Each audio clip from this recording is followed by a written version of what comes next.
Hi there, I am Becky Amble, and it looks like I got a little bit of a fuzzy film here going. We'll do the best we can. I decided I wanted to share something with you that I haven't done before, and this is your free AI tip. And I want to share with you some information about another AI tool called Napkin.AI. We haven't talked about it before, so let me pull up my information here. Yeah, I know I had to adjust this whole area, so it's a little bit weird, but we'll get it together. All righty then, here we go. I think you can probably see my slides, and I'm gonna just walk through this with you, and possibly we'll be doing a video demo of this. And there's new things that just came out last week on Napkin, so some of this might already be dated. You just go to Napkin AI and take a look around. So anyway, Napkin AI is another AI tool for making visuals for you, helping you take an idea and put together some words, and it creates a visual. So let's take a look at some of this. So again, it is a web-based tool. It turns your written text into professional looking visual diagrams, and you can do various things with it. Anyway, so let's talk about what you give it. You can give it plain text, type in things. If you're using Whisper Flow, you're going to be dictating things.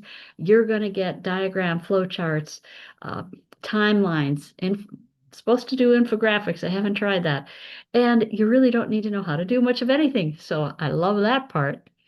And different visuals that you can create here, you can see there's a list of them. And I'm not even sure. I think there might even be more than this, but you can do flow charts, you can do mind maps, timelines, comparison charts, some side by side kinds of things, infographics, org charts, process diagrams, and data visualization. So there is a lot that you can do with this tool and do it fairly easily.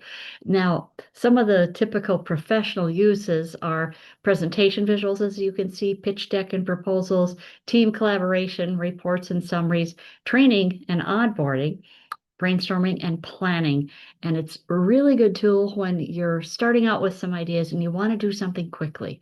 And it can be a really great tool. We'll talk about some more things, in particular when you're writing articles or blogs. And who then is this best for?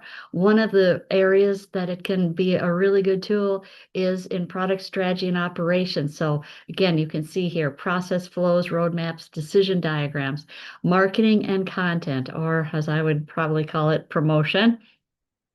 So you can put together some summaries. If you're doing a blog or an article, you can have it make some visuals for you to insert into that. Social graphics for some of your social posts. As you can see down in the lower left corner, educators and trainers can also use this to really help clarify an idea that they're teaching, a concept. Uh, Take their lessons and make them more visual, and even use things for onboarding. And then over in the lower right, you see consultant and sales applications. So you could use this for client proposals if you're putting something together and you want to have a visual, if you're doing a workshop or a presentation, and executive updates. Let's say that you've got a meeting with the board of directors or your executive team or something like that. So if you have content and need a fast way to visualize it to help you communicate what you're saying, this can be a really good tool for you. Now, it does have some limits, and it isn't the perfect tool for everything. And you can use it as the AI where you just go to it, just like you did with Gamma, and you said, hey, I want the AI to come up with things that can be helpful, or that some things might be wrong. It's not good for heavy data. And then there are other things like Excel, Tableau, and things like that that are a better tool. And you do have credit limits there. The good news is it's free. I'm going to tell you about that in a minute. And you also have some limited customization. Now, again, they just launched some new fun things last week. So there's more options available.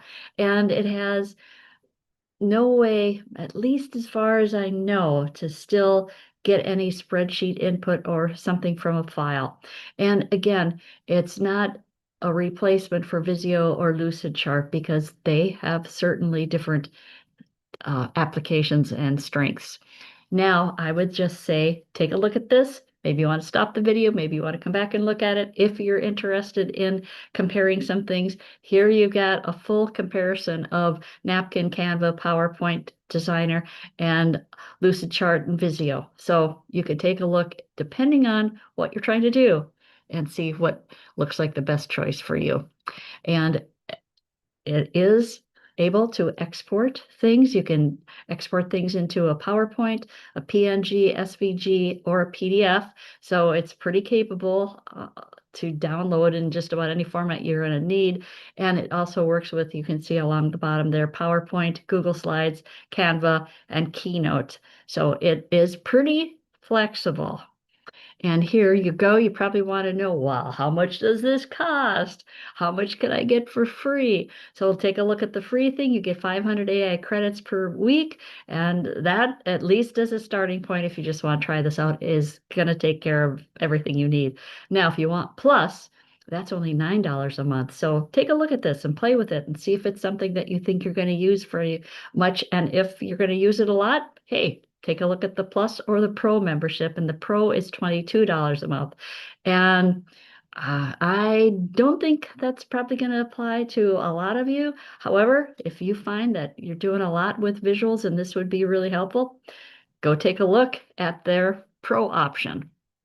And how do you get started? Basically, 3 steps. So sign up, go to Napkin.AI, you'll find it, and sign up for an account, and you don't need to give a credit card or any of that stuff.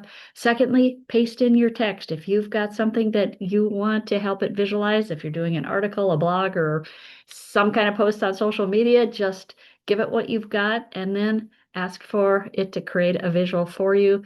You can break your content into pieces. So it'll give you, let's say you had 3 paragraphs. Maybe you want a visual for each paragraph. It can do that. And again, remember, it can go to AI and generate something for you too. So you got options there. And then export it and use it. Check it out. See what it does for you. See if it improves communications, helps you clarify what you're doing by giving a visual to something that you have in text or in writing. So, key takeaways, just quickly here to wrap up. You can get your visuals done very quickly by using text. Like I said, if you're using Whisperflow, you're probably going to dictate that. And you really don't need any design skills. It will pick out something for you. And again, because there's more things available, you can go and have it move things around and be flexible and have some other choices. It has 8 visual formats, at least. There might be some more now with their new release. And know the limits, because if you use a lot of information, there might be other tools that are better. And you may decide that if you really like this, that you want to have a paid option. You can export to pretty much anything you need. And the free tier is available, so it's a great way to start and get the experience of using Napkin AI. That is what I have for you today.